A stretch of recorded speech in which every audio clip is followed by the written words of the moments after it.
দেশের সব বিভাগে আগামী 24 ঘন্টায় বজ্রসহ বৃষ্টি ঝরতে পারে। সেই সঙ্গে এই সময় কোথাও কোথাও ভারী বর্ষণ হওয়ার আশঙ্কা রয়েছে বলে পূর্বাভাস দিয়েছে আবহাওয়া অধিদপ্তর। এছাড়া দেশের 12 জেলার উপর দিয়ে তাপপ্রবাহ বয়ে যাচ্ছে এবং তা অব্যাহত থাকার সম্ভাবনা রয়েছে বলেও সংস্থাটি জানিয়েছে। বুধবার সকাল 9টা থেকে পরবর্তী 5 দিনের জন্য দেওয়া পূর্বাভাসে এই তথ্য জানানো হয়েছে। বিস্তারিত নিয়ে আপনাদের সাথে আছি আমি শামিমা সুলতানা। আবহাওয়া অফিস জানিয়েছে, মৌসুমী বায়ু বাংলাদেশের উপর মোটামুটি সক্রিয় এবং উত্তর বঙ্গোপসাগরে মাঝারি অবস্থায় রয়েছে।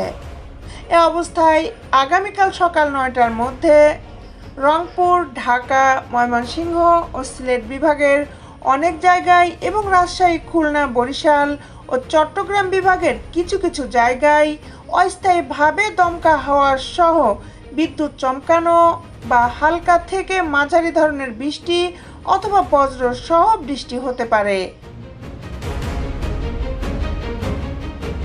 এছাড়া আজ বুধবার রাজশাহী ও পাবনা জেলা সহ খুলনা বিভাগের উপর দিয়ে হালকা থেকে মাঝারি ধরনের তাপ প্রবাহ বয়ে যাচ্ছে এবং তা অব্যাহত থাকতে পারে।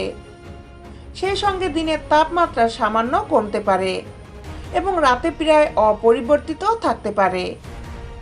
সংস্থাটি আরও জানায়, আগামীকাল বৃহস্পতিবার সকাল 9টা থেকে পরবর্তী 24 ঘন্টায় খুলনা ও সিলেট বিভাগের কিছু কিছু জায়গায় এবং রংপুর, রাজশাহী, ময়মনসিংহ, ঢাকা, বরিশাল ও চট্টগ্রাম বিভাগের 2-1 জায়গায় অস্থায়ীভাবে দমকা হাওয়া সহ বিদ্যুৎ চমকানো অথবা হালকা থেকে মাঝারি ধরনের বৃষ্টি বা বজ্র সহ বৃষ্টি হতে পারে। বর্ধিত 5 দিনের আবহাওয়ার অবস্থা সম্পর্কে বলা হয়েছে, এ সময় উল্লেখযোগ্য কোনো পরিবর্তন নেই। এদিকে গতকাল মঙ্গলবার সকাল 6টা থেকে আজ সকাল 6টা পর্যন্ত দেশের সর্বোচ্চ তাপমাত্রা রেকর্ড করা হয়েছে খুলনায় 38.6 ডিগ্রি সেলসিয়াস।